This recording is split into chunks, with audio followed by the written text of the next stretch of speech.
Parce que ce n'est pas la même ambiance que dans le jardin. Tout de suite, direction le parc législatif, puisque les députés ont voté en première lecture cette semaine le prolongement de l'application du pass sanitaire. La balle est dans le camp des sénateurs. Est-ce que vous soutenez cette prolongation du pass sanitaire? On vous pose la question sur Twitter. Vous répondez non à plus de 90% d'entre vous. Avec nous, un député qui a voté oui, David Corcero. Bonjour à vous. Bonjour. Député Modem du Val d'Oise. Nous sommes également en direct sur Sud Radio avec un sénateur qui s'apprête à voter non. Loïc Hervé, bonjour. Bonjour. Sénateur UDI de Haute-Savoie. 50 millions de Français qui ont reçu une première dose de vaccin contre la Covid. 45 millions qui ont les 2 doses, donc un pass sanitaire à ce stade.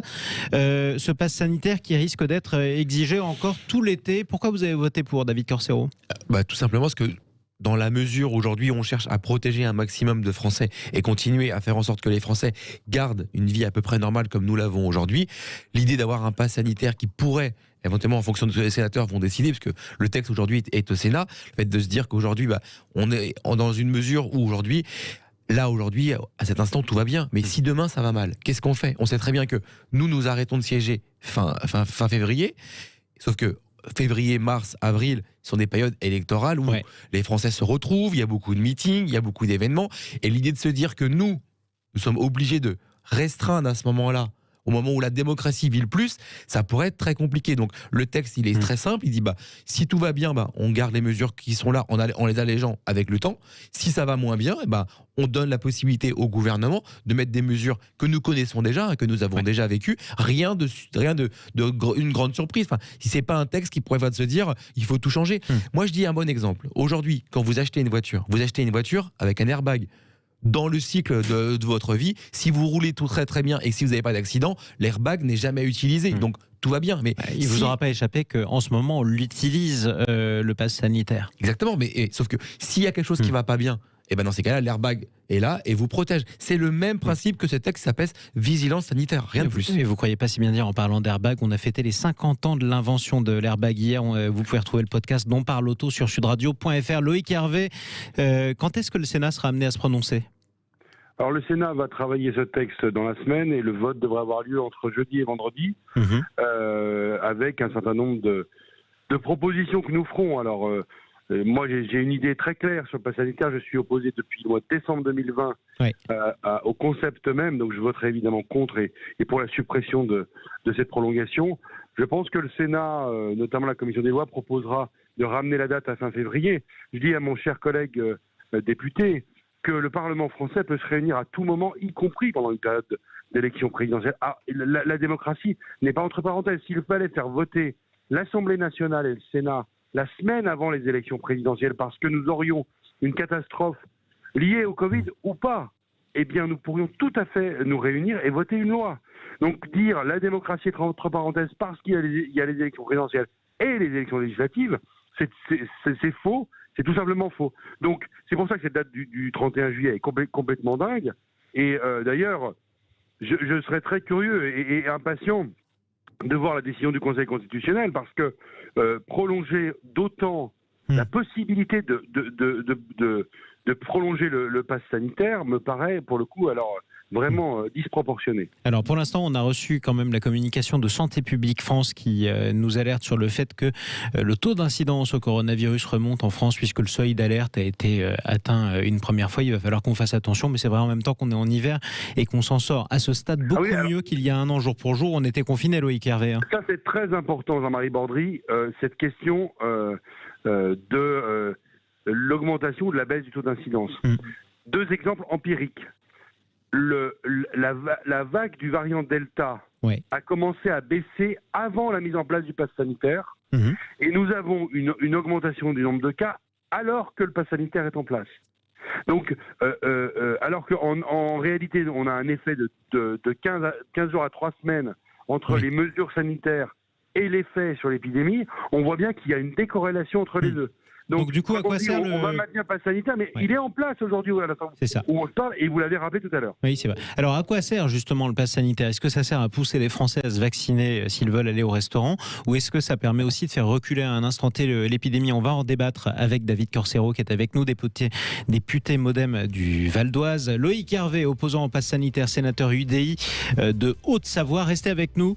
On se retrouve dans quelques instants sur Sud Radio. Fin de la semaine, soutenez-vous la prolongation du pass sanitaire jusqu'au 31 juillet si nécessaire. C'est ce qu'ont voté les députés, c'est ce sur quoi s'apprêtent à voter les sénateurs. Vous répondez non pour l'instant sur le Twitter de Sud Radio à plus de 95% d'entre vous. Pour en débattre avec nous, Loïc Hervé qui s'apprête à voter non, c'est un sénateur UDI de Haute-Savoie, et David Corcero qui a voté oui, c'est un député Modem du Val d'Oise. David Corcero, à l'instant, Loïc Hervé nous rappelait que le pass sanitaire n'avait pas fait baisser les contaminations. C'est pas ça, et c'est pas à ça qu'il sert. Le pass sanitaire a permis que les Français se vaccinent plus. C'est ça l'objectif. Et deuxième objectif, a permis à un grand nombre de restaurateurs de maintenir ouvert le service, a permis à beaucoup d'entreprises de maintenir le fait de pouvoir être ouverts. Parce que les Français étaient vaccinés? Parce qu'ils étaient vaccinés, et surtout parce que le virus se propageait moins. C'était ça l'objectif. En tout cas. Je vais juste répondre, bonjour monsieur le sénateur, à deux choses. Vous l'avez rappelé, quand il a fallu siéger jour et nuit, le Parlement a su le faire, il n'y a aucun problème, on est tous d'accord avec ça. Et vous l'avez dit, effectivement, on pourrait revenir, mais la vraie question qui se pose, c'est quelle image on va donner aux Français au moment où il va y avoir le plus de grands débats avec tous les candidats présidentiels. C'est ça la vraie difficulté. On ne peut pas dire que les parlementaires et les sénateurs imposent à un moment plus de restrictions. Il faut aussi que, quand il y a le débat démocratique, les candidats à cette élection puissent assumer des choix qui vont être faits, tout simplement. C'est aussi ça. Moi, je suis tout à fait d'accord avec vous sur plein de choses. On peut siéger quand on veut, jusqu'à n'importe quel moment. Il n'y a aucun problème, et on l'a prouvé pendant la crise sanitaire.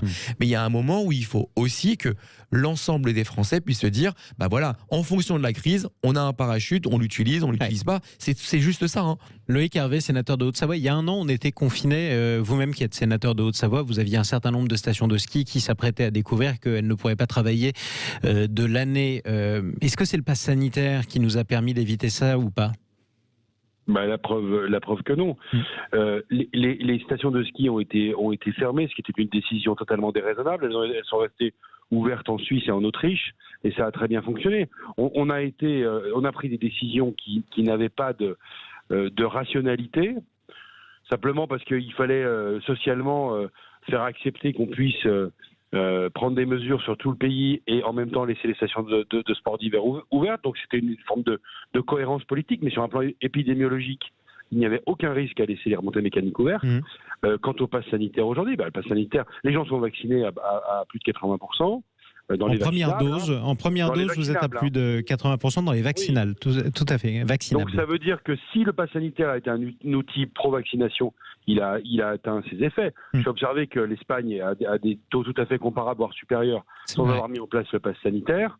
Et donc, maintenant la question, c'est de savoir si on continue durablement à avoir cet outil attentatoire aux libertés publiques. Durablement, ça veut dire que, vous savez, le gouvernement, et pardon, chers collègues, mais la majorité, vous avez annoncé régulièrement un certain nombre de choses, et vous avez dit le contraire deux mois plus tard. Le pass sanitaire, il a été mis en place au mois d'avril. Il devait durer quelques semaines, il devait être limité aux grands événements sportifs et culturels. Au mois de juillet, on le généralise. On généralise le temps d'un été, puisque, bien sûr, on se débarrassera, comme dit Gabriel Attal, de ce pass sanitaire le plus tôt possible. Oui. Tu parles. On l'a encore aujourd'hui dans nos vies quotidiennes, alors que la plupart des Français qui ont le pass sanitaire sont vaccinés doublement.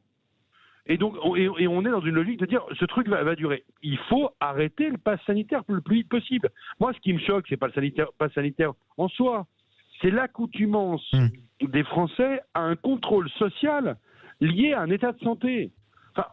En tout cas, un état vaccinal, plus qu'un état de santé. Mais effectivement, ça peut être aussi un état de santé quand vous faites dépister. Il y a également le test. Oui, c'est ce que je disais. Pas que le vaccin. Oui, tout à fait. David Corcero, effectivement, c'était pas prévu. On nous a promis quand même qu'il n'y aurait pas de pass sanitaire. Ensuite, il y en a eu un. Ça devait pas durer longtemps. Ça dure longtemps. Et ensuite, on nous a dit, a priori, on va pas essayer de le rallonger. On le rallonge jusqu'au 31.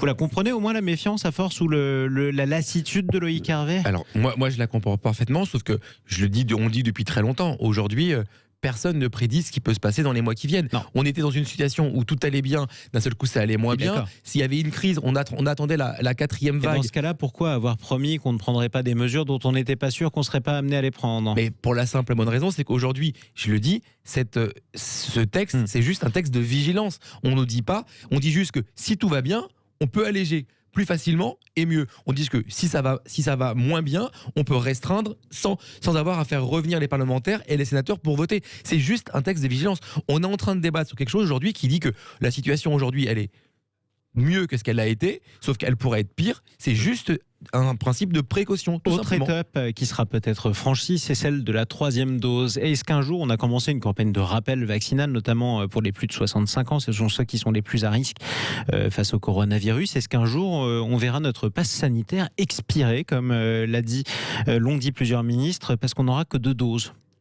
S'il y a une obligation vaccinale pour une 3e dose, on rappelle, je pense que oui, automatiquement. Est-ce que cette décision, vous êtes prêt à la prendre? Personnellement, aujourd'hui, je pense que sur la 3e dose, déjà, il faut avoir le complément de se dire qu'il faut attendre plus de 6 mois après la 2e dose pour pouvoir le faire. Même on y arrive pour les personnes âgées, elles sont exactement, oui, mais justement, la vraie question, c'est qu'aujourd'hui, il y a un vrai débat, cette 3e dose. Donc, moi, j'ai pas assez d'éléments aujourd'hui pour pouvoir vous répondre. Je pense qu'aujourd'hui, c'est plus à un médecin qu'il faudrait poser la question. Mais si c'est un rappel vaccinal qui permet d'être mieux protégé, oui. Mais aujourd'hui, dans d'autres pays, c'est pas le cas. Donc, il faudrait être sûr. Moi, je voudrais juste avoir des éléments. Vous ne l'excluez pas. Exactement. Moi, je pense que pour prendre une décision et pour bien voter, il faut avoir tous les éléments. Et ça, c'est un principe de précaution que j'ai toujours. Loïc Hervé. Moi, je vais vous donner un exemple très concret. J'ai un vol international dans 15 jours pour un pays qui s'appelle Israël. Israël me demande une 2e dose de moins de 6 mois. Donc, ça veut dire que alors, c'est le cas, puisque j'ai été vacciné de 2e dose le 2 juin, donc je pourrais partir, mais si je partais un mois plus tard, mon voyage n'était pas possible sans une 3e dose. Donc, ce que mon collègue dit est infirmé par les faits. La 3e dose sera exigée dans notre pays comme rapidement, sans qu'on ait besoin d'avis médical, etc. Tout ça est inscrit en réalité. Croire qu'en fait, on a des choix, etc. Vous dites tout à l'heure qu'il n'y a pas besoin de faire siéger le Parlement pendant la période électorale, mais le Parlement est là pour contrôler l'action du gouvernement. C'est son rôle constitutionnel. C'est pas une formalité administrative dans une démocratie. Le Parlement, il doit siéger librement, a fortiori en période de crise. Je vous rappelle, par exemple, que si le président de la République utilisait l'article 16, la Constitution prévoit que le Parlement siège de plein droit. Oui. Et donc là, moi, je ne sais pas quelle sera la situation sanitaire au mois de mai-juin, comme vous.